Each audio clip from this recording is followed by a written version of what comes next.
எல்லா புகழும் இறைவனுக்கே. இறைவன் கற்றுத்தந்ததை தவிர வேறு எந்த அறிவும் எனக்கு இல்லை.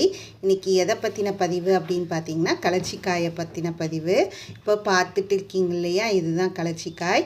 இது பார்த்திங்கன்னா பச்சை கருப்பு கலந்த நிறத்தில் இருக்கும். வெளியில் பார்த்திங்கன்னா அது மேலே வெண்மை படந்தா மாதிரி இருக்கும். இதுதான் கலச்சிக்காய். இது இதனுடைய ஓடு. இதுக்குள்ளே பருப்பு இருக்கும். இருங்க, அதை உடச்சி இப்போ காட்டுறேன்.